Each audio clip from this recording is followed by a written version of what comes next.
mind for a while. Gotta get this off my chest before it's too late. 살면서 누구나 한 번쯤은 궁금해하지만 아무도 정확히 알려주지 않는 주제들을 선정해서 얕게 한번 파보겠습니다. 지적 대화를 위한 넓고 얕은 지식, 줄여서 지대넓이앗. 60회 나는 천재다. 지금 시작합니다. 한 주간 잘 보내셨습니까? 네. 오늘은 자기소개하는 시간입니다. 네. 신자유주의 미스테리 담당하고 있는 최 사장입니다. 안녕하세요, 깡생입니다. 그 다음 멘트 해야지.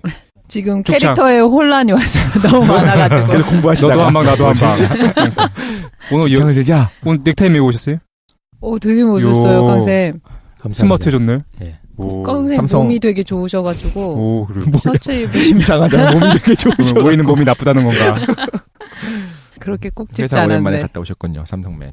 아, 말이 빨라서 아웃사이더라고 하는 독실입니다. 초당 데이터 전송률 1위. 별로 중요한 말은 없었던 것 같아요. 제가 저희 방송을 잘 안 듣잖아요. 네네. 얼마 전에 좀 들어봤는데 안 빠르던데 별로? 그러니까 좀 버벅거리던데. 전 제가 말을 되게 잘하는 줄 알았거든요. 잘해요. 근데 버벅거려. 저 야, 말을 시작할 때 우리는 우리 뭐냐, 죽으라는 거야. 우리 나쁘다는 겁니까? 근데 진짜로. 이식균양. 그래서 여러분들이 하는 말들은 그냥 저 듣기 좋으라고 하는 말이구나. 그래서 이제 자만하지 않고. 처음부터 자기 이거 자랑. 봐라. 이거 나도 해도 돼요, 자기 자랑. 자기 자랑하는 시간입니다. 네. 그 다음에 김도희. 안녕하세요, 김도인입니다. 말이 어눌합니다. 자기 자랑. 어눌함의 이제 대가죠. 네. 머리를 자르셨어요. 아, 네네, 머리 잘랐어요. 급격하게 많이 잘랐네? 네네. 거의 삭발 수준으로 어울리십니다. 퓨리오사가 되고 싶어가지고. 아, 그래. 그래. 율곡이가 되고 싶은 거죠. 그래, 스포츠로 자르셨는데 네. 어울리십니다. 네, 감사합니다. 왜 이렇게 자르셨어요? 아, 머리가 원래 굉장히 짧았었는데, 쇼커트였었는데, 그 머리 계속 자주 자를 시간이 없어가지고 그냥 기르다가 너무 불편해가지고 잘랐어요. 아, 그랬어요? 네. 아, 진짜 시간이 없어서 안 자르셨던 거였군요. 네네, 그냥 계속 음. 쭉 기르다가. 근데 저도 공감 가요. 제일 싫어하는 것 중에 하나가 미용실 가서 앉아있는 거. 왜? 일단 구속되잖아요. 내가 할 수 있는 걸 못하고 이렇게 예민하다, 앉은 상태로 가만히 있어야 되잖아. 아유, 지겨워. 이놈 예민해. 30분에서. 그러니까 좀 저는 완전 생머리라서 이제 펌을 한 번씩 하거든요. 원래 생머리였구나. 완전 생머리예요. 그게 딱 달라붙어요. 그래요? 너무 별로인데 그래서 이제 펌을 해갖고 좀 하려고 하는데 그걸 해야 되는데 펌하는 시간에 한 2시간 정도를 가만히 앉아있으니까 맞아요, 너무 싫은 맞아요. 거예요. 그게. 그렇군요. 별별 생각이 다 들어요. 이거는 감옥이 이런 거겠구나. 자유를 속박당하는 기분 이런 거구나. 아, 알겠습니다. 미용실에 가서 어떤 구속에 대해서 경험하시는군요. 네. 알겠습니다. 그래서 오늘 또 일주일 만에 모였는데 네. 나는 천재다 하고 있죠. 네. 그래서 우리가 벌써 60회를 진행하고 있어요. 굉장히 많이 한 것 같은데 나는 천재다는 3부 세 번째 시간입니다. 그래서 네. 가장 처음에 율곡 2 했고 지난 시간에 반응 좋았죠. 네. 알렉산더 대왕. 네, 됐고. 막 시각 자료도 올라오고 저도 좀 올려주세요, 동영상 자료. 율곡 2가 뭐 올라오기 뭐가 있냐. 이기론 해달라는 것만 네. 엄청 올라왔죠. 제도하고 있습니다. 그래서 오늘 독실이가 율곡이나 알렉산더가 뭐가 천재냐. 진짜 천재를 보여주겠다. 그런 건 아니고. 점점 심해지고 달고 있어. 닦았다고. 제대로 된 천재를 보여주시겠다고. 여러분들이 생각하고 있는 어떤 그 천재의 이미지 네네. 중에 이 분야에선 얘가 천재지라고 생각하는 분을 준비를 했어요. 근데 네. 이제 이분이 생각보다 천재는 아닐 수도 있다라는 걸 오히려 설명하는 쪽으로 가지 않을까. 에이, 겸손하게 왜 그래. 아니 진짜 이거 들어보면 어마어마한 거 아니야. 준비했을 거면서. 별로야. 별로인 사람인데 이제 이분의 이름이라는 거를 모르더라고요. 이게 고유 명사인데 일반 명사처럼 네. 생각하시는 분들이 있을 정도로 오. 고유, 그러니까 뭐 예를 들면 아인슈타인을 천재랑 동의어로 쓰지 않잖아요. 쓰죠. 동의어를 쓰지 않아요? 그런가? 응, 너 응, 아인슈타인이야 라고 얘기하지 않잖아. 너 천재야 라고 일반적으로 얘기하지. 그게 얘기해요. 너 아인슈타인이야. 이렇게. 근데 대단하다. 그 한 분야에 대해서 고유명사를 지칭할 수 있는 게 예를 들어 아인슈타인 하면 천재로 저희가 인식하잖아요. 그러죠. 아니라고 아니잖아. 아인슈타인. 그게 아니란 얘기하는 건가요? 아인슈타인은 아니잖아. 율곡이 그러면 이기론에 딱 그런 거 있잖아. 그게 뭐야? 이 얘기가 아닌가? 그 말이 아닌데. 알겠습니다. 이 사람들 컨셉인지 지금 날 놀리는 건지 잘 모르겠어. 무슨 말인지 알았어요. 응. 자, 제가 오늘 준비한 사람의 이름은 카사노바입니다. 카사노바요? 네. 조반니 카사노바. 잠깐만, 이거 존 내시 해주기로 한 거 아니었나? 조반니 카사노바. 아, 카사노바. 밀당 우리가 장난 아는 아니다. 그 존대식 기대하고 네. 있었는데. 그러니까요. 그 카사노바 맞습니다. 그러니까 아니, 카사노바 하면 우리는 좀 바람둥이 뭐 여자들 아니, 많이 무슨 천재란 말씀이에요. 그러네. 그러니까 연애 아무거나 천재? 막 준비해왔어. 처음부터 비난 세도. 이게 뭡니까, 이게? 뭐야? 그 연예의 천재 방송을 뭐 사랑의 장난으로 천재. 하는 건가? 여러분. 연애의 천재. 아, 연애 천재? 한번 생각해 보시면 여러분 지금 최 소장이 방송을 안 한 지 거의 2달이 돼가고 있습니다. 예? 아, 그거 탈 거야. 니네 깜짝 놀랄 거 준비돼 있어, 다음 주에. 천재주겠지. 이게 인류의 끝이야. 게을러 갖고 인류의 완전히 끝이래. 이거 안 하고 싶어 해갖고 맨날 알았어. 우리만 막 혹사하고 있어. 알았어. 네. 그래서. 자, 조반니 카사노바. 음. 우리가 호띵 뭐 여성들한테 많이 뭐 껄떡대는 사람들, 예. 혹은 뭐 인기가 많은 사람들, 이런 사람들 카사노바라고 이야기를 하잖아요. 네. 근데 사실 그거는 그 이름이에요. 1725년에 태어나서 1798년까지 살다 가신 별명이 생갈트의 기사. 자칭 별명이랍니다. 생갈트의 기사? 네. 기사였어요? 그 자칭 별명입니다. 아. 이탈리아 사람. 몇 년이나 산 거예요? 70년 이상 살았던 것 같은데. 아유, 오래 98 사셨네. 빼기 25. 오. 아, 74살에. 네, 74살까지 살았던 오래 것 같아요. 사셨네? 네, 오래 사셨어요. 그런데 이제 이분이 유명해지게 됐던 이유 같은 것들이 결국에 우리가 카사노바 하면은 이런 사람이다. 뭐 여자를 잘 꼬시는 사람. 그렇죠. 뭐 바람둥이. 그러면서 우리가 알고 있는 속설들 이런 게 있어요. 그런데 그 많은 여자들과 관계를 가졌지만 사실은 다 사랑이었고 다 진심이었고 여자들은 항상 카사노바에게 매달렸고 그를 미워했던 사람이 없다. 뭐 이런 식의 속설들이 퍼져가지고 그렇죠. 뭐 사실은 카사노바 나쁜 사람이 아니고 정말 그 사탕발림의 대명사 뭐 이런 사람으로 이렇게 이야기를 한다는 거죠. 잘 모르지만 그렇게 생각했던 것 같아요. 그치. 그래서 자애롭다. 네네. 자유로운 영혼 뭐 이렇게 인류의 생각했었는데 이분이 사실 그렇지 않은 부분이 있다는 거를 좀 설명을 해드리고 싶어서 저도 이번에 알았어요. 준비를 하면서 너무 진중하고 좋은 것들로 가다 보니까 약간 그 부담스러운 거예요. 예? 율곡이 선생님도 그렇고 네네. 사실 알렉산더 대왕도 그렇고 누가 봐도 이제 천재이고 되게 우리 주제들이 무거웠잖아요. 그래요? 가볍게 이런 식으로 자기 어필할 걸 미리 아니, 말을 해줬어야지 컨셉을 할 때. 가볍게 카사노바 그냥 웃으면 웃고 떠들고 즐기는 시간으로 가려고 준비를 했는데 하다 보니까 오히려 좀 2부에선 다른 얘기도 할 수 있을 것 같아서 우리 깡 선생님이 좀 준비하신 것도 있고 그런 거 같아요. 아, 네. 오. 카사노바 하면 또 깡 선생이지. 그렇죠. 네. 그러니까, 야. 근데 어쨌든 그러면 카사노바에 대해서 긍정적인 줄만 알았는데 조사하다 보니까 부정적인 측면도 있었다는 그러니까 거예요. 결론이 뭡니까? 천재입니까? 지금까지 이렇게 고유 명사가 일반 명사화돼서 우리한테 인식이 돼 있는 거 보면 천재가 맞죠. 아, 그래요? 천재인 얘기를 거죠. 좀 들어봐요. 사랑과 연애의 천재. 그렇죠. 그렇게. 카사노바. 네. 일단 베네치아에 가면요. 저 이제 베네치아를 갔었던 적이 있었는데 요. 거기 가면 이제 베네치아는 운하의 도시가 되다 보니까 배 같은 거 이렇게 타고 배를 타고 네. 다니잖아요. 이렇게 가다 보면은 옆에서 이제 가이드가 알려줘요. 저기가 카사노바 집이라고. 아, 네, 그래요? 그래서 써 있어요. 저 어. 사진도 예전에 찍었던 거 있었었는데 그때 어, 뭐 잘 정말요? 모르고 어리버리 하다가 그냥 유명한 사람 집인가 보다 하고 찍었었거든요. 카사노바 생가가 지금도 베네치아에 남아 있고. 그럼 그분이 어떤 분인지는 잘 모르면서도 우리가 다 그냥 뭐 이게 여자들한테 인기가 많으면 이제 최 선생님 보면은 아 카사노바다 이렇게 얘기를 하는데 예. 당해봐라. 그래. 그래. 알았어. 어떻게 알았지? 기억해두겠어. 두 분 케미 장난 아니에요. 자, 1725년 4월 2일 베네치아에서 출생을 했고요. 옛날 사람이구나. 네, 그렇죠. 음. 처음에는 성직자, 군인, 바이올리니스트 이런 걸로 이제 입신, 양명하려고 했었었는데 나중에 이제 추문이 있어가지고 투옥이 됐어요. 네. 당연히 투옥 될 만하지 않겠어요? 그렇게 아. 많은 어떤 금지된 관계들, 금지된 사랑하고 근데 나중에 나오겠지만 왜 투옥됐는지 이제 그런 것들 이야기를 할 수 있을 것 같아요. 네. 그랬다가 또 탈옥을 합니다.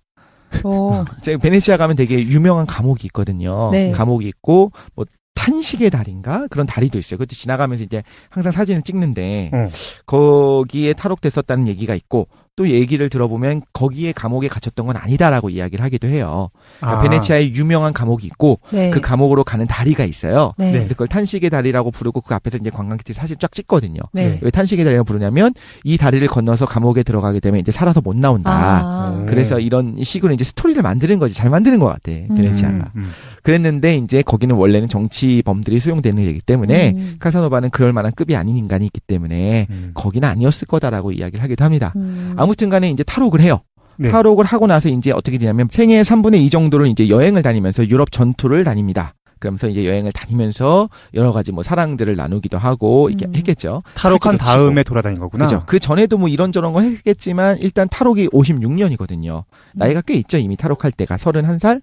근데 이것도 알려지기로는 그 여행을 다니면서 이제 여행기 같이 자기의 이제 자서전을 쓰게 되거든요. 재치와 폭넓은 교양을 구사하면서 이제 막 여러 가지 직업을 갖고 당대 이제 살롱 문화라고 하죠. 유럽에서. 그러면서 이제 그 여러 사람들, 계층의 사람들, 귀족도 만나고, 뭐 과학자도 만나고, 귀부인도 만나고, 뭐 왕도 만나고, 심지어 이런 사람들과 어떤 이렇게 대화를 나누고, 그러면서 자신의 재능을 뽐내고, 그러니까 인문학적 소양이 되게 있었던 사람이라고 이야기를 해요. 네. 그리고 뭐 두루 사귀고, 계몽주의 사상에도 접하고, 그러면서 이제 얘기하면서 사실 뭐 하냐면 사기를 칩니다. 이제 정확히 말하자면 이빨을 털면서 네. 이제 왕이나 귀족들의 환심을 사서 뭔가 한 자리를 꿰차야 되는 거예요. 내가 뭔가 이제 제안을 했어. 제안을 하고 여기 뭐 예를 들면 이제 실제로 어떤 이야기들이 나오냐면 프리드리 대왕한테 가고 프리드리 대왕이 이런 얘기를 해요. 여기 정원 나 만들고 있는데 어떠냐, 괜찮지 않냐 했더니 여기는 근데 분수가 없네요. 분수가 있었으면 저기 그 베르사유 뺨치는 그런 좋은 궁전이 될 텐데 하니까 그래? 거기는 분수가 많어? 야, 너 혹시 분수 좀 만들 줄 아냐? 그러니까 이제 그 자리를 딱 꿰차고 가야 되잖아요. 내가 전문가다. 혹은 내가 전문가들이 이렇게 구성해갖고 할 수 있다. 그런데 그런 얘기를 잘 못해요. 왜? 그 거기까지인 거야, 한계가. 넓고 얕게 아는 거야. 그래? 눈물 나는구만. 그래서 이제, 그러니까 대화를 나누고, 왕이랑도 대화를 나누고, 귀족이랑도 대화를 나누고, 이런 정도의 이제 인문학적 지식이 있는 사람, 그리고 말을 굉장히 잘하는 사람, 청산유수로, 다방면에 뭐 미술도 알았을 거고, 음악도 알았을 거고, 여러 가지를 알았겠죠? 과학 쪽도 알고, 의술도 알고, 이랬던 사람인데, 이제 뭔가 중요한 자리를 꿰차지 못해요. 근데 이러면서 뭐 여러 가지를 권유를 하게 합니다. 자기가 잘하는 것들을 권유하기도 하고, 이러면서 이제 잘 꼬셔가지고, 무언가를 하려고 하는데, 제대로 되지 않고, 나중에 이제 사기를 치기도 해요, 그런 걸로. 근데 뭐 내가 탈옥한 다음에 그렇게 돌아다닌 거예요? 그 전에도 이런 거 저런 걸 했었겠죠. 그런데 이제 이분이라고 해도 될까? 이 사람이 가지고 있었던 굉장히 많은 재능 중에서 그 중에서 이제 가장 화려하고 우리에게 각인되어 있는 거는 어떤 이런 대화가 잘 통하는 다재다능한 사람, 이게 아니라 이제 여자를 잘 하는 그런 기술들을 얘기하잖아요. 네. 자, 근데 이것도 이런저런 얘기들이 있는데 탈옥한 다음에 여행을 다녔다기보다는 탈옥했으니까 다시 베네치아는 못 가겠죠.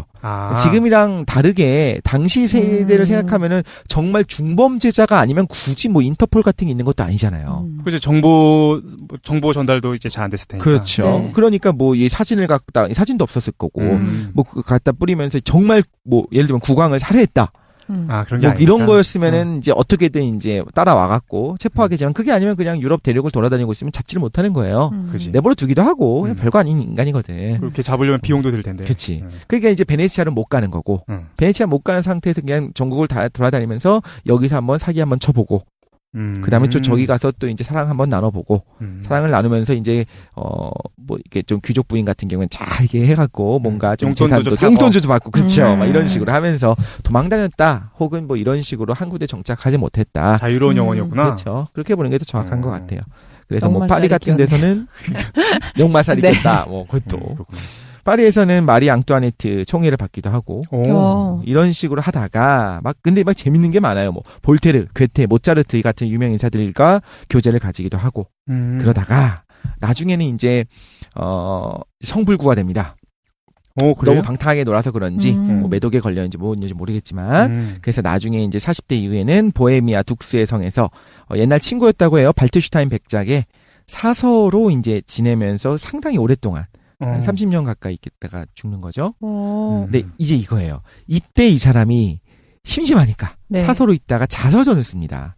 책을 여러 권을 쓰는데 그 중에 하나가 자서전인데 이제 회상록이라고 하는 12권의 자서전을 쓰게 되는데 12권이네요. 그게 이 사람이 사실은 유일한 어떤 작품이라고 할 수 있을 것 같아요. 이 외에도 책들을 썼는데 그냥 별게 없어 다. 그냥 그저 그래. 그러다가 자기가 쓴 그 자서전이 뭐겠어요, 내용이. 얼마나 많은 이게 여자들을 꼬시고 사랑을 나눴는지, 일 막 정말 엽색 그 수준으로 여성 편력들을 쓴 책인데, 그것뿐만 아니라 뭐가 들어있냐면 이게 18세기 유럽의 사회와 풍속을 아는데 귀중한 기록이라고 봐요. 사실적이다. 풍속 자료구나. 살롱에서 뭐 어떤 대화들 도대체 나눴는지, 왕이랑 뭘 했는지, 그리고 그 당시 귀족들의 생활상이 어땠는지, 네네. 그런 것들을 알려주는 좋은 자료라고 문학사 얘기하고. 쪽으로 어떤 게 의미가 있구나. 그래서 그쵸, 그거만. 남아있구나. 그 외에 다른 것들은 별로 의미가 없어요. 아, 그래. 사실 이 사람이 천재였다라고 얘기하기 실제로 다재다능했는데 역사가 이름을 남길 정도의 사람은 아닌 거예요. 뭐 하나 그렇게 두각을 나타내진 않았거든요. 당대에 똑똑한 사람이고 당대에 이제 어떤 사람이랑도 왕이랑도 술술술술 얘기할 수 있을 정도로 이제 이빨도 잘 터는.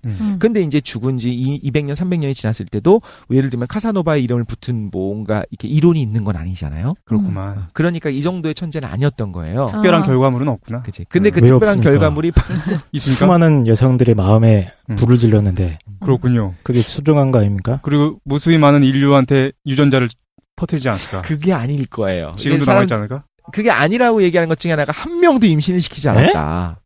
정말요? 네. 천재인데? 근데 카사노바 천재군요. 아니 무정자증? 아, 예. 근데 카사노바가 그러면 그 12권의 자서전을 자기가 집필한 것 때문에 그 당대 사회부터 이슈화됐어요? 아니면 나중에 어떤 사람이 카사노바를 발탁해서 이슈화 시키나요? 그게 아니었어요. 사실 이 기록이 뭐 이렇게 나와 있어요. 1821년 브로크하우스가 작가의 종손에게서 원고를 매입을 하는데 네. 그거의 완본 자체는 140년이 지난 다음에 1960년에 엄청 오래. 완본이 나옵니다. 그러니까 그래요? 당대에는 그냥 잊혀진 사람이었던 거야. 그냥 재밌고 나중에. 말 잘하는 사람이었는데 뭐 그 사람이랑 이제 헤어졌다고 해서 예를 들면 왕들이 뭐 이거 그 사람 생각하면서 막 기억하고 어떻게 해야 되지? 뭐 그 사람 다시 끌어서 뭐 재산으로 쓰고 싶다. 뭐 이렇게 유럽 하니까 저는 유럽의 천재 얘기할 때 사실 뭐 할 생각했었냐면 비스마르크를 할까 생각을 했었어요. 비스마르크요. 그 사람은 천재라고 할 수 있잖아요. 당시에 유럽의 정치 세계 자체를 자기가 균형을 잡았던 사람이니까. 근데 이런 거에 비해서 카사노바는 그런 사람은 아닌 거예요. 아. 그 정도는 아닌 거야. 그래서 어떤 정서적으로 좀 더 가까이기 때문에 카사노바 하셨군요. 비스마르크보다는 롤모델. 그나마 비스마르크랑 카사노바를 비교하자면 정서적으로 가까웠다 이거죠. 어쨌든 알겠습니다. 정리를 좀 해보면 방탕하게 살면서 여기저기 돌아다니다가 네. 말년에 불구가 되고 성불구가 되고 네. 거기서 게시판에 엄청난 양의 자기 생애를 기술을 해놨다. 그렇죠. 그게 나중에 후대에 알려져서 유명해졌다. 그렇죠. 이 말씀을 지금 하신 것 같아요. 그렇죠. 재밌잖아요, 사실. 네. 그 이야기가 재밌을 거예요. 사마초는 성불구자가 된 다음에 역사서를 썼고 그러니까. 카사노바는 성불구자가 된 다음에 개인사를 썼네. 그렇지. 근데 궁금한 게 고시사와 미시사. 되게 일찍 성불구자가 되잖아요. 40대 초반에. 네. 근데 카사노바가 사귀었던 여성의 수는 죽기 직전 70살까지를 다 포함하는 건가요? 아니면 자기가 자서전을 썼을 때 기록할 당시 40대까지에 만났던 여성들이 그렇게 많다는 거예요? 성불구자 다음에도 만났나? 그러면 플라토닉 플라토닉 러브인가요? 잘 모르겠습니다, 사실. 네네. 근데 이미 어렸을 때도 너무나 많은 사람들을 했기 때문에 음. 그 관계를 가졌기 때문에 네. 사랑을 나눴기 때문에 그 나이 든 다음에 약간 좀 꼰대 느낌이 났다고도 해요. 제대로 못 따라갔다. 당시에 그러니까 나이가 든 다음에 40대 50대 된 다음에는 카사노바가 좀 이중적인 잣대를 보이기도 해요. 어떤 네. 부분이 있냐면 이제 파리에 있다가 10대 초반에 어린 발레리나들이 이제 얘기를 하는데 발레리나랑 관계를 가진 게 아니에요. 얘기를 하는데 네. 갑자기 여자애가 그 발레리나가 친구한테 나 임신한 것 같아 이렇게 얘기를 해갖고 네. 10대 초반밖에 안 되는데 임신했다는 얘기를 듣고 놀라가지고 카사노바가 놀라서 결혼하신지 몰랐습니다 이렇게 얘기하니까 결혼 안 했어요 막 이렇게 깔깔거리고 웃은 거 농담을 한 거예요. 발레리나가. 네네. 근데 이제 그 사실은 미혼이 맞고 연인이랑 자기 남자친구가 이제 관계 갖고 임신을 했든가 아니면 임신한 것 같든가 한 거였겠죠. 네. 그러니까 그걸 가지고 카사노바가 이제 깜짝 놀라가지고 발레리나들 물란하다. 그렇게 어린애들이 무슨 뭐 그런 걸 하냐. 지는 더 물러나게 툭 놀아놓고 그렇죠. 얘기죠. 근데 자기는 나이가 들어서. 그건 자기가 나이 들고 못하니까 그런 거 아닙니까? 부러워서? 그럴 수도 있겠죠. 근데 아무튼 이게 좀 이중적인 모습을 보이기도 하고 나이가 들면서 자기도 좀 바뀌기도 하고 그런 것 같아요. 어쨌든 나이 40이 넘어가면서 그 젊은 시절의 왕성한 정력을 다 잊어버렸다.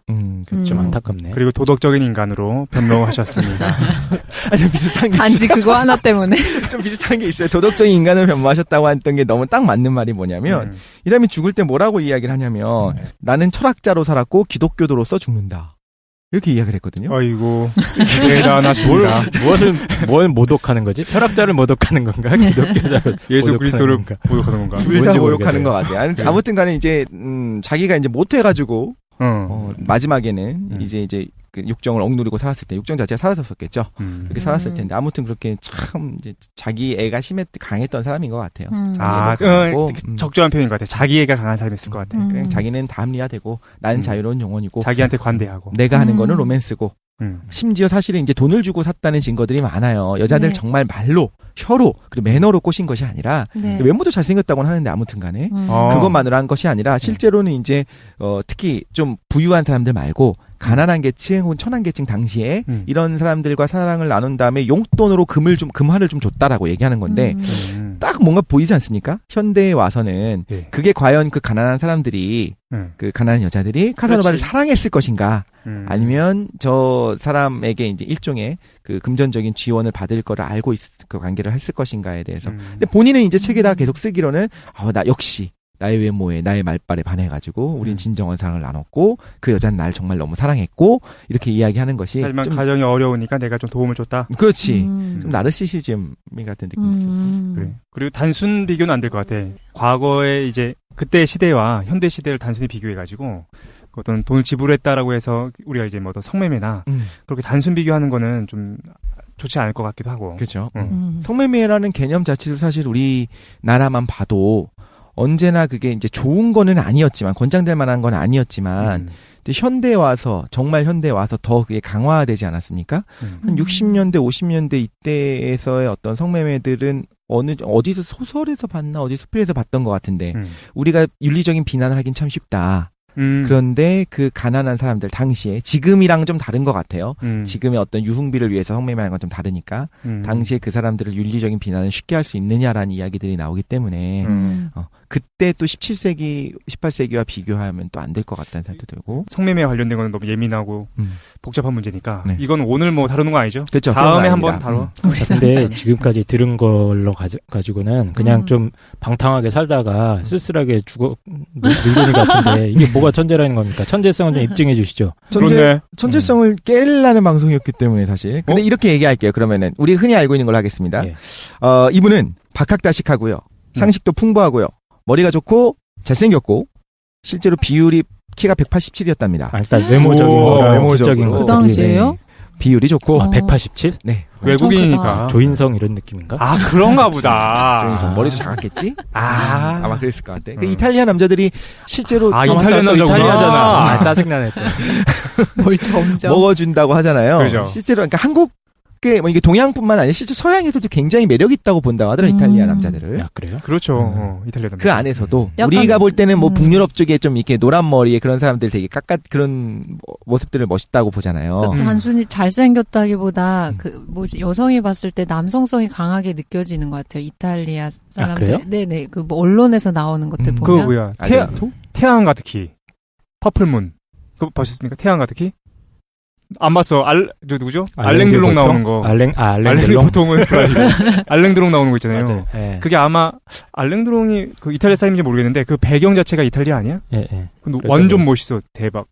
배경이요? 이탈리아. 어쨌든 간에 남자들이. 알랭드롱 같이 생겼고 그랬을 것 같아. 키는 187의 조인성이고 그렇지. 이게 지적인 능력도 굉장히 탁월했다는 거죠. 사실 탁월했죠. 음. 그렇잖아요. 우리가 뭐 예를 들면 우리 박근혜 대통령 앞에 나갔을 때 우리가 대화를 뭐 10분 이상 지속할 수 있느냐, 네. 줄줄줄 말을 할 수 있느냐, 쫄지 않는 건 둘째치고 그 정도의 근데 대통령이 10분 이상 말을 못 하지 않습니까?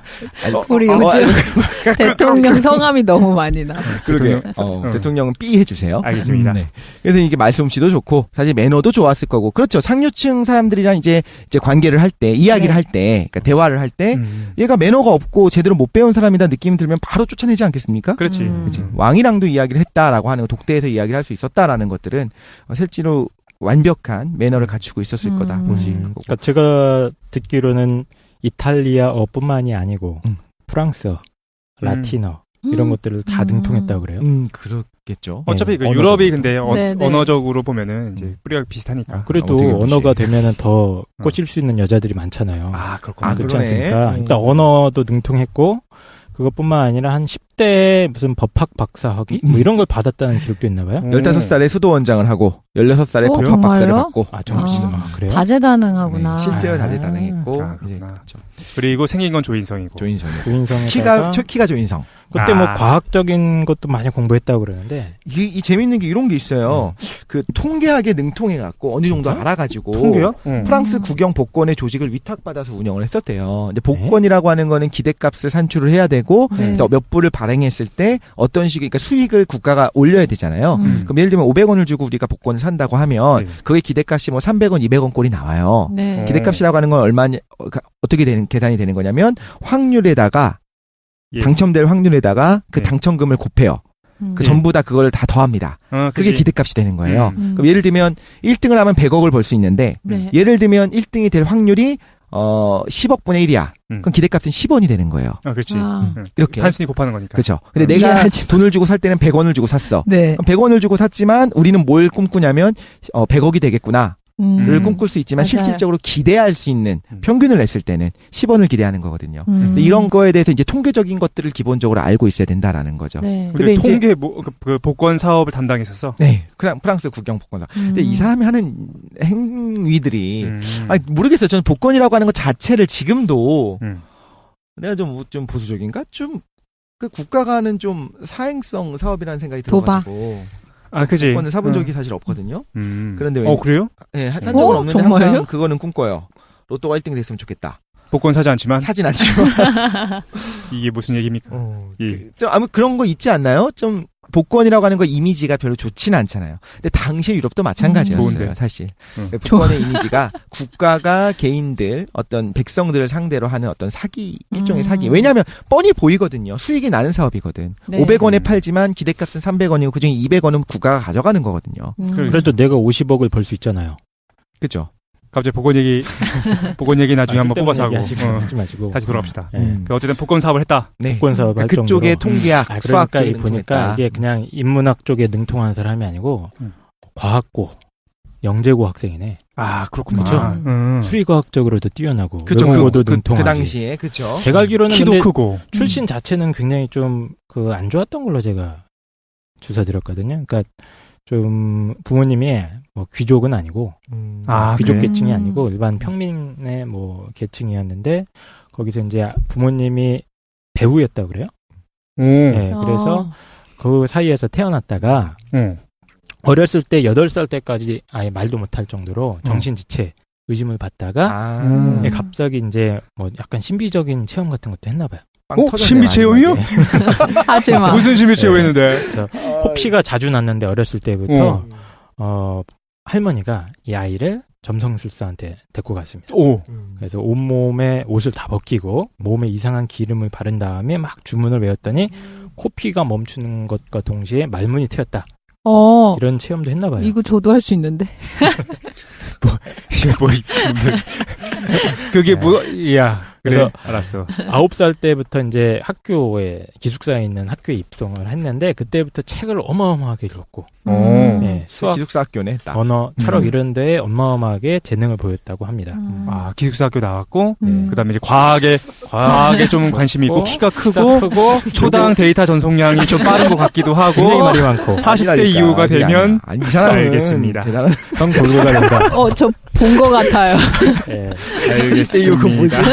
아니 이 사람은 대단한 사람이에요 진짜로. 근데 이제 재능이 많다 보니 제 생각은 그런 생각이 들었어요. 이 사람이 읽으면서 이 사람이 한쪽 재능에 이제 꾸준히 매진했으면 괜찮았을 수도 있겠다는 생각이 들었는데 재능이 많으면 사실 이것저것 괜히 건드리다가 보면은 쉽게 돈 버는 거에 손이 가게 되거든요. 네. 그러니까 여러 가지 재능 중에서 그냥 뭐 이런 얘기가 있어요. 시인으로 활동하기도 하고 비단 제조 공장 운영도 하고 염색 공장도 운영하고 바이올리니스트, 격투가, 역사가, 마술사, 엔지니어 이런 걸 다 했대요. 아니 그럼 뭔가 하나를 좀 파고 갔으면 되는 거야. 여기까지 들어보면 저 명함도 엄청 파고 다녔을 거 아니야. 그러니까 사짜네. 저기 약간 사짜 같다. 여자들이 굉장히 좋아했을 것 같은데 사업도 하고 있죠. 그렇네. 이 사람 앞에서는 마술사로 이렇게 딱 보여주고 좀 지체 높은 귀족 앞에서는 또 뭐 이렇게 시인으로 이렇게 하기도 하고 저는 사업가로 이렇게 명함 내밀기도 하고. 그냥 하찮은 동네 바람둥이 영감탱이가 아니구나. 그렇죠. 근데 사실 그때 직업이라는 게 우리가 지금 생각하는 그런 전문적 직업이 아니라 그렇죠. 다양하게 그래요, 맞아요. 왜냐면 의학, 화학, 수학에 능통했다고 하는데 이 당시에 화학이라고 하는 거는 그리고 수학에 감히 능통했다고 수학은 이미 발전을 많이 했었고요. 네.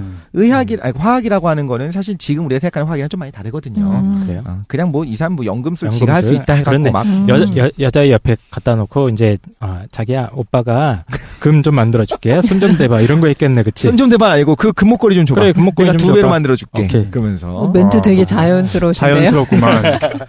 자연스러워. 많이 해보신 것 같은. 그리고 음악이나 이런 것도 잘했다고 그래. 그러니까 바이올리니스트. 그래. 다재다능하구나. 운동도 잘하고. 격투가.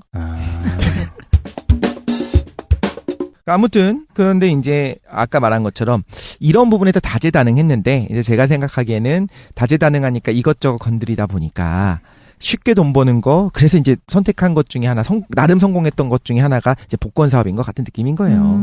솔깃하잖아요. 복권이라는 게 없었던 시대에 왕한테 가갖고 나 이것 좀 한번 해보려고 한다. 근데 봐봐라 수익이 이렇게 난다. 그리고 사람들은 아까 말씀하신 것처럼 50억을 생각하고 살 거기 때문에 그리고 하나 사는 비용이 그렇게 비싸지 않잖아요. 그러니까 이거 괜찮지 않겠냐 했을 때 이제 당시 이제 일종의 카톨릭 혹은 기독교 국가들이 많았었잖아요. 네. 걔네들 입장에서는 이제 기본적으로 성경에서 이야기하는 거는 돈을 빌려줄 때 이자도 받지 말라고 이야기를 해요. 그런데 복권을 국가에서 운영한다는 것 자체가 굉장히 부도덕하게 여겨질 수 있는 거죠. 그래서 많은 나라들이 이제 거절하기도 합니다. 아까 그 프리드리 대왕도 이야기했다가 프랑스에서 이거 재미 좀 봤어. 이거 한번 해보세요. 했는데 왕이 그거 좀 이렇게 사기성 있지 않냐. 우리 국가에서 운영하는 건 난 좀 별론 것 같다. 하니까 그렇군요. 어째 딱 대화가 끝나거든요. 다음 사업 얘기를 하시죠. 그렇게 했구만. 그렇죠. 그럼 다른 거 한번 얘기해봐라 했겠죠. 아무튼 그런 사람이라는 생각은 드는데 넘사벽까지 어떤 한 분야의 넘사벽은 아니었고 넘사벽인 건 아까 말한 것처럼 이제 여성 편력. 그렇죠. 그러니까 첫사랑도 17살 때 하는데 두 언니랑 동생이 같이 고백을 했다. 두 자매가 동시에 카사노바를 유혹해서 어쩔 수 없이 첫 연애가 시작됐다. 이게 첫사랑이 17이에요? 예.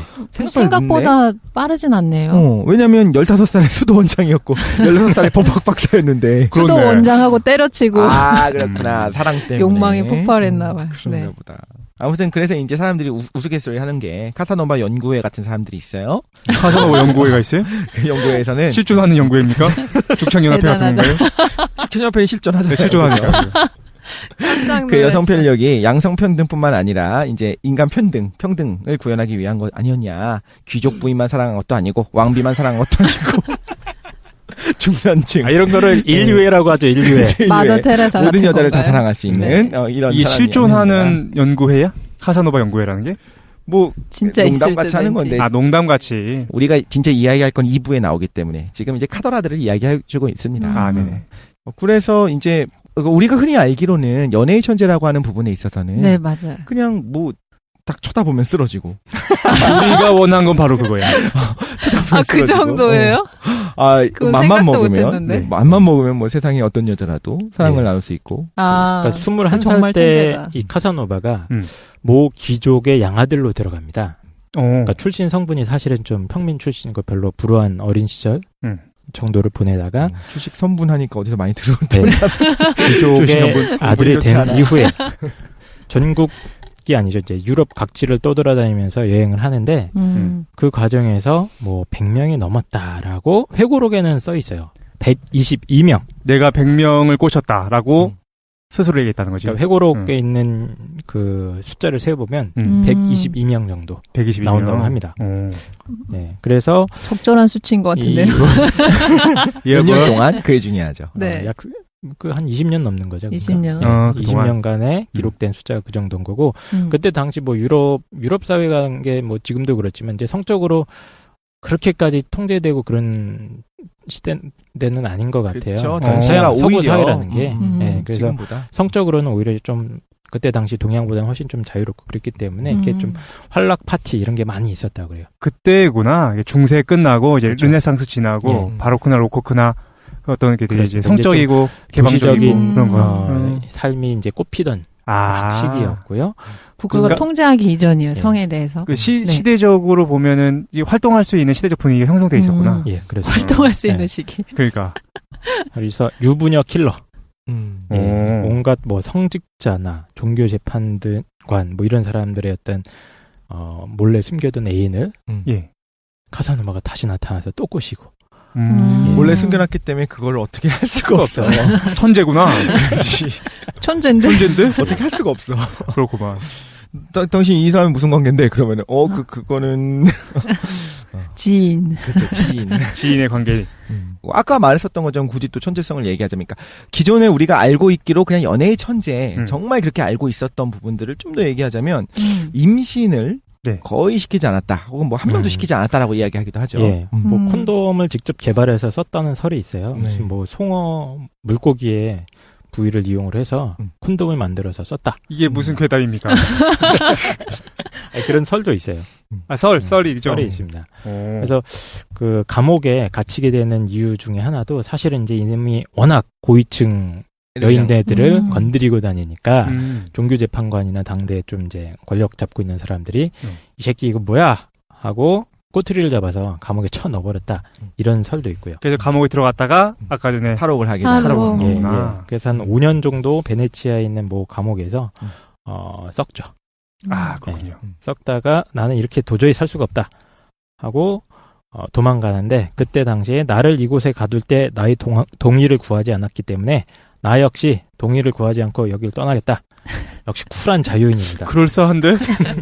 논리적이야. 왜 뭐가 그랬냐면 논리적이야. 이 분이 그러니까 같이 놀았던 방탕한 놀이를 네네. 그 당시에 이제 귀족들이랑 같이 하게 되는데 남자들 몇 같이 명이랑 했거든. 같이 해요. 아, 네. 근데 그 다른 남자들은 그러니까 걔네한테 가르친 거야, 얘가. 야, 이렇게 하면 아. 재밌다. 얘들아, 형 믿고 따라. 그러면서 한 거야. 근데 귀족들의 자제들은 전부 다 사실 풀려나고 나쁜 놈 만나서 나쁜 애랑 어울려서 귀족들 자체가 타락한 거고 얘가 나쁜 애였던 거야. 그래서 얘만 가둬놓은 거였어요. 출신 성분이 네. 실제로 좋지 그렇지. 않았구나. 그래서 아주 20대부터 뭐 요즘 말로 하면 이제 클럽 댄스 파티를 갖다가 막 화려하게 보낸 겁니다. 그러니까 예, 온갖 파티 벌이고 사적인 그때 당시에는 뭐 이제 공연하는 홀 같은 게 없으니까 사적으로 뭐 저기 별장에 있는데 몰래 가가지고 이제 뭐 하는 거죠. 아 그렇구만. 조명 틀어놓고 그쵸. 예. 예. 근데 윤리적인 문제가 DJ 있는 부르고. 얘기들도 하고 그래요. 예. 예? 이것만으로는 문제가 없지. 지금 얘기한 네네. 것만으로는 뭐 지금 그냥- 나이트 클럽이나 뭐 클럽이나 그죠. 뭐 다를 바가 없잖아요. 그런데 이제 사실 굉장히 질이 빨리- 안 좋은 행위들도 빨리 하고 우리도 그래요. 클럽 한번 갑시다. 클립이요. 클럽 안 가봤어. 싸이월드 클럽. 클립. 클럽은 어. 카사노바 같은 사람이 가야지 의미가 있지. 예, 알겠습니다. 키가 네. 187이어야지 네. 167이면 안 되니까. 그렇군요. 알겠습니다. 아무튼 저희 클럽을 빌려서 정모를 해도 되겠네. 예? 올해 정모를 할 때. 클럽을 빌려서 어차피 하나 대관을 해야 그만해, 되지 이 않습니까? 자식들. 우리가 생각하는 클럽이 그 클럽이 아닐 수도 있어. 그지. 네. 어, 알겠습니다. 네이버 클럽 이런 예, 거. 예. 아무튼 그거 네네. 좀 이따 얘기할게요. 그 윤리적인 흠결에 대해서 좀 얘기할 네네. 건데. 지금까지 들어서는 그냥 뭐 그냥 요즘에 보는 사람들 잘 노는 호방한. 그렇죠. 네. 호방하고 잘생기고 그 사람이지. 그게 맞을 수도 있어요. 그래? 이분이 음. 100 몇 명이랑 관계를 가졌다고 하잖아요. 네네. 네, 그 흔히 말하는 전문 용어로 뭐 클럽 죽돌이라고 하는, 뭐 네. 죽순이라고 하는 이런 네. 분들은 네. 어쩌면 지금 그쪽에 이제 중독이 돼 있는 사람들이 있을 거 아닙니까? 클럽 중독이 있겠지. 그러면 그죠. 뭐 사실은 자기가 개인의 선택이지 뭐. 지금 현재 187에 네. 그 만약에 그 이탈리아 남자의 얼굴을 가지고 있다면 1년 만에도 뭐 100명이랑도 관계를 할 수 그렇지. 수 있겠습니까? 그때랑 지금이랑 오히려 다른 것 같아요. 이때는 원나잇 씨라는 모르겠어 이때도 원나잇 개념이었는지 모르겠는데 점점 지금은- 방송 순위가 높아질 것 같아가지고 다들 하룻밤 자제하면서 자고 하룻밤 자고 끝내고 하룻밤 자고 다음 날은 뭐 다른 사람 만나고 이런 식의 행위들을 하는 사람들도 간혹 있다는 소문을 들었는데 우리나라에 지금 소문은요? 한국이에요?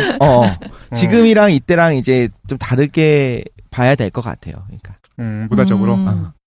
지금이 우리가 오히려 굉장히 개방적이 된 거지. 오히려 그때도 정말 근데 나이트가 있고 서로 얼굴도 모르는데 부비부비 하다가 그날 밤 뭐 이제 관계를 하고 이러지는 않았을 것 같은데 모르겠네. 그랬을까? 글쎄 그거 잘 이게 우리 시대가 좀 다르니까. 그치. 아예 모르지 그런 거를. 알겠습니다. 네. 아무튼 그렇습니다. 근데 천재성을 좀 더 얘기를 하자면 그 아까 말한 것처럼 임신을 시키지 않을 수 있었던 기술 중에 하나가 아까 그 콘돔을 개발하기도 하고 네. 지금으로 따지자면 일종의 루프 같은 거를 만들어서 루프요? 정자가 이제 들어가는 거를 막는 여성 몸속으로 들어가는 거를 막는 기구를 자기가 네, 만들기도 피임 하고 기구에. 사용하기도 하고 네네. 또 뭐 이런 천재다. 얘기도 해요. 레몬의 과즙을 이제 이게 집어넣어갖고 그 산성이잖아요. 네네. 정자가 산성을 통과할 수가 없어요. 산성에서 정자가 죽어요. 아, 역시 화학 천재였어. 화학 천재였네. 그거 어떻게 알았어? 살정제 같이 그걸 했다고. 호기심도 굉장히 풍부했나 봐요. 그런 걸 막 다 한 번씩 시도해보고 하는 거 보면. 여성분 만나서 얘기하는 거야? 내가 한번 이거 잘 모르는데 한번 내 시도해보려고 몸 뿌려볼게 이렇게. 그렇게? 모르겠는데 그랬을까? 네. 동의를 얻고 했을까? 잘 모르겠네. 오케이, 알겠습니다. 이제 뭐 이런 것들에 대해서 좀 과학적인 이야기 해주자면 기본적으로 정자는 산성에서는 금방 죽어요. 근데 여성의 지일 내부는 원래 산성 환경이에요. 그러니까 좀 뭔가 안 맞잖아요. 네네. 그렇기 때문에 이제 정액의 양이 적게 되면 임신이 힘들어져요.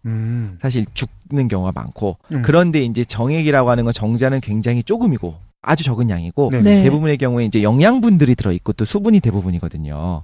하나의 정자에는 이거 신기하다. 정액의 대다수는 정자가 헤엄칠 수 있게 해주는 영양분이 그 안에 들어있어요. 당 성분이 들어있어요. 그래? 그게 당 성분이에요? 당이 많아요. 예. 자, 이제 이 재밌다. 생각을 해봅시다. 네. 그 난자의 경우에는 운동성이 없고요. 네. 일단 과학 수업한테 자궁은 굴러다니고 있나요? 자궁 속을? 그 난자의 경우에는 이제 배란이 일어나는 게 어디냐면 나팔관 상부예요. 자궁에서부터 쭉 들어간 데예요. 네, 거기서 정자랑 만나요. 그 정자는 어디까지 가야 되냐면 질을 거쳐서 자궁을 거쳐서 나팔관을 따라 올라가고 나팔관 상부까지 가는 건 정자예요. 올챙이같이 내가 꼬리를 살랑살랑 흔들면서 거기까지 가는 거야. 진짜 궁금했는데 정자는 살아있는 건가요? 인격체 아니에요? 생명입니까? 정자가? 지난번에 이야기한 거의 질문으로 돌아가는 것 같아요. 생명의 정의를 어떻게 내릴 것이냐. 정보를 전달한다는 측면에서는 생명이 맞고 물질 대사도 합니다. 심지어. 먹고 똥 싸지 않으니까 생물이라고 보기 힘들기도 하고. 먹고 똥 싸죠. 물질 대사 해요. 정자가 물질 대사 한다고요? 당연하죠. 에너지를 만들어야지. 꼬리 흔들잖아. 세포 아니에요? 이걸 이야기하려고 했어 지금. 좀 들어봐. 끝까지 들어보고 이제 질문해 주시면 됩니다. 이거 재밌다. 난자까지 이제 정자가 가야 돼요. 나팔관 상부까지. 네네. 근데 거기까지 가는 과정에서 질 내부뿐만 아니라 저기 내부가 산성이기 때문에 정자들이 그렇게 많이 죽어요. 그렇게 많이 죽고 난자는 거기서 수정이 이루어집니다. 나팔관 상부에서.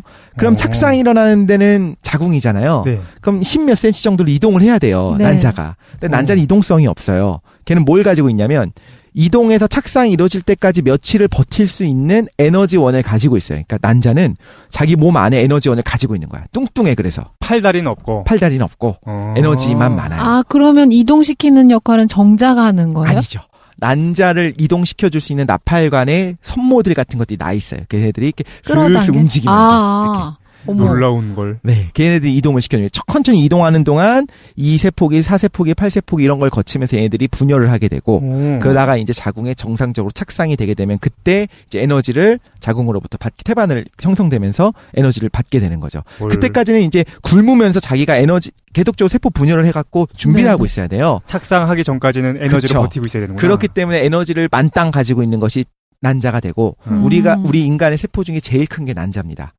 그래서 사실 난자가 클 수밖에 없는 게 예를 들면 닭을 예를 들면 달걀이라고 하는 것 자체가 하나의 난자인 거예요. 그렇지. 유정란이 아니라면. 맞아. 그러니까 엄청나게 크고 에너지를 많이 가지고 있는 거예요. 그나마 착상이 일어나게 되면 자궁에서 태반을 통해서 영양분을 공급받을 수 있기 때문에 그렇게 안 커도 되는데 달걀 같은 경우에는 어머니로부터 받을 수가 없잖아요. 그 난생이니까. 그래서 다 갖고 있구나, 에너지를. 걔네들은 아예 깨어날 때까지 몇 주에 해당하는 분량의 에너지를 다 가지고 있으니까 달걀은 그렇게 크고 우리는 그 달걀을 먹으면서 맛있어 하는 거죠. 이게 재밌구나. 정자의 경우에는 어떻게 해야 되냐면 레이싱을 해야 돼요. 네. 거기 도달하기까지. 그 난자와 결합할 때까지 10몇 cm 이상을 레이싱을 해야 되기 때문에 운동을 할 수 있어야 되거든요. 네. 그럼 운동을 하려면 당연한 거지만 제가 뛰는 것보다 그 가벼운 사람, 마른 사람이 뛰는 게 유리하지 않습니까? 네. 그렇죠. 그치. 그리고 이렇게 바로 우승하니까 좀 속상하네. 그러면 이제 가벼워야 돼요, 몸이. 네. 정자는 가벼울수록 생존율이 높아져요. 그러니까 꼬리 낡기 쉬워져요. 그래서 뭘 가지고 있냐면 에너지를 하나도 안 갖고 있어요, 정자는. 뭐만 가지고 있냐면 난자에 딱 꼬리 냈을 때 난자의 벽이라고 하니 겉에 이게 둘러싸고 있는 막이 있거든요. 네. 그 막을 뚫을 수 있는 그 분해 효소 조금 있고 자기 자신의 DNA 조금 가지고 있고 그 뒤엔 뭐가 있냐면 에너지를 낼 수 있는 공장인 미토콘드리아가 있습니다.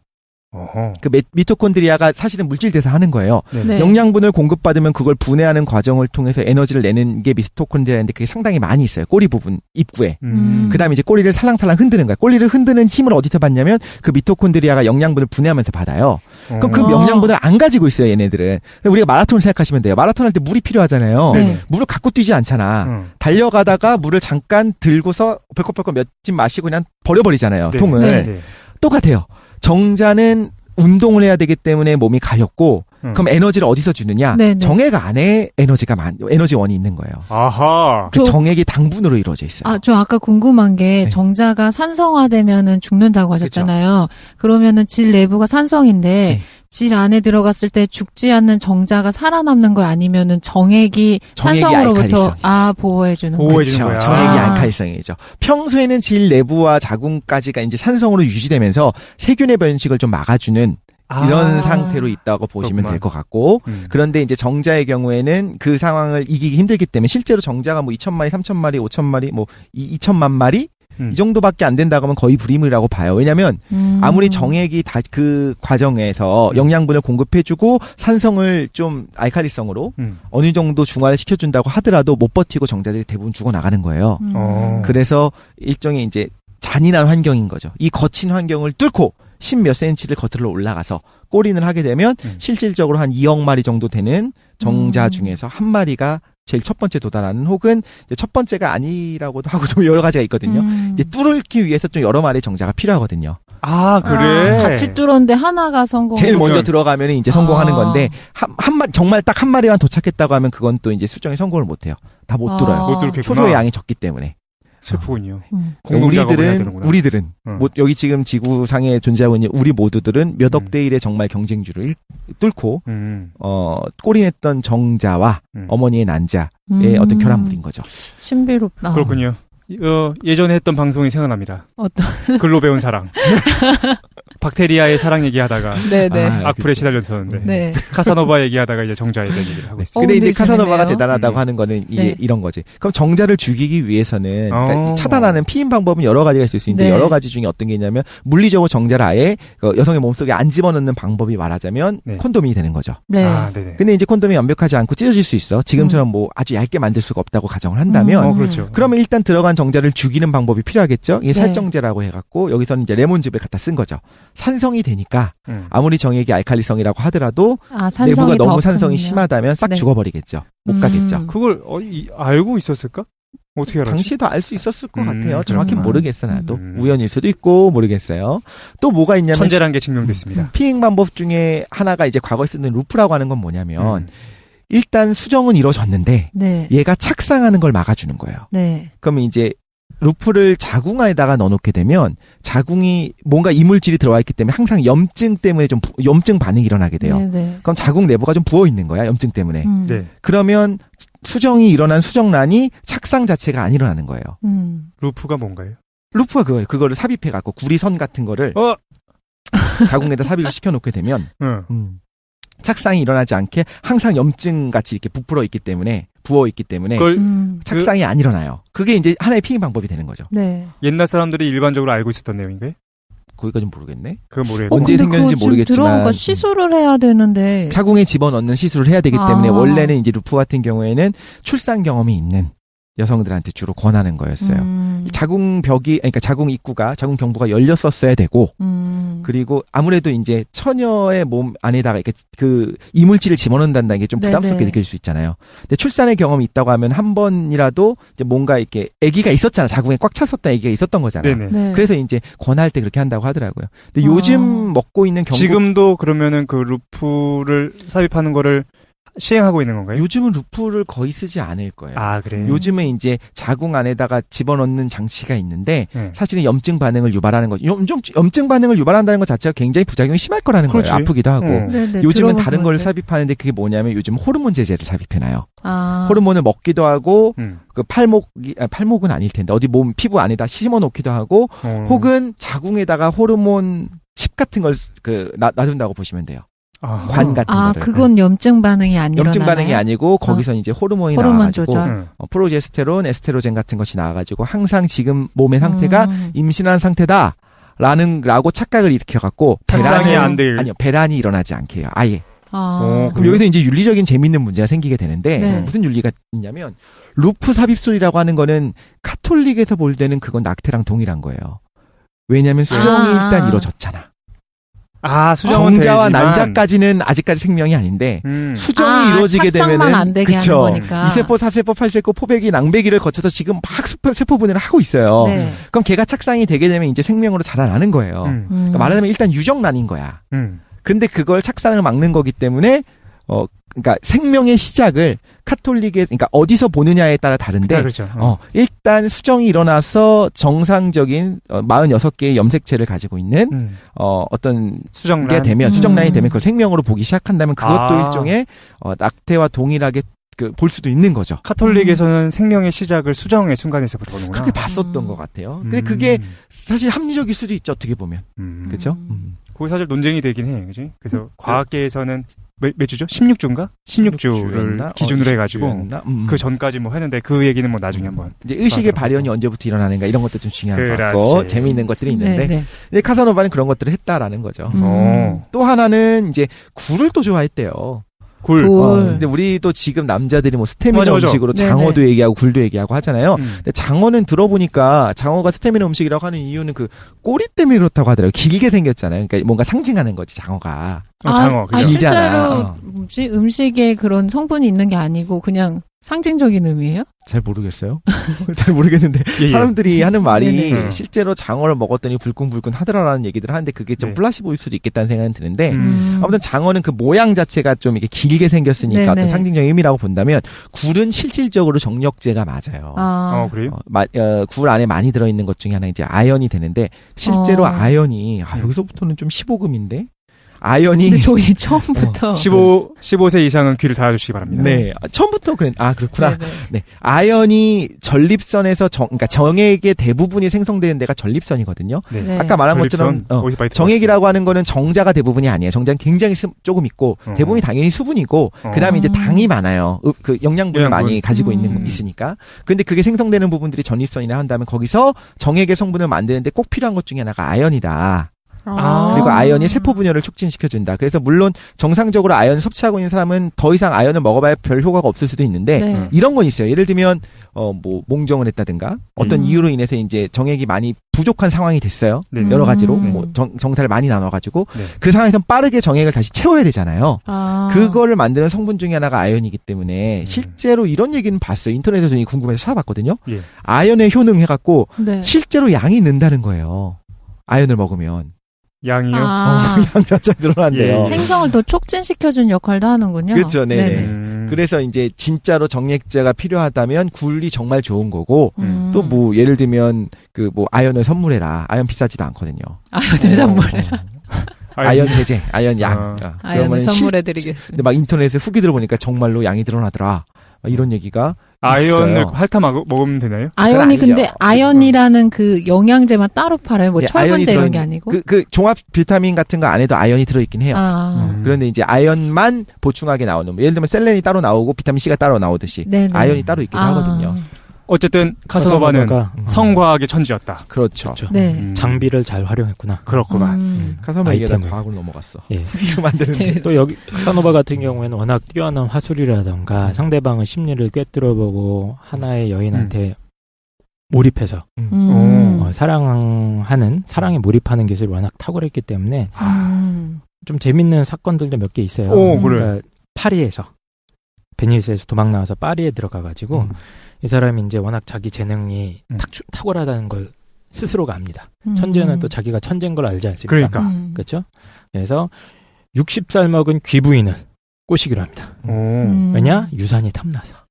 그래서 귀부인이 자식이 없었대요. 그래서 나는 어떤 영적 능력이 있기 때문에 나와 함께 결합하면 아이를 가질 수 있다. 라고 사기를 쳐서 60대 할머니를 사기를 쳐서 온갖 지원을 타냈다고 합니다. 그래. 그러다가 물론 뽀록 나가지고 도망가기도 했고요. 또 도망다니다가 나폴리라는 도시에 갔는데 너무 아름다운 처녀를 만나서 어린애를 그래서 사랑에 빠졌습니다.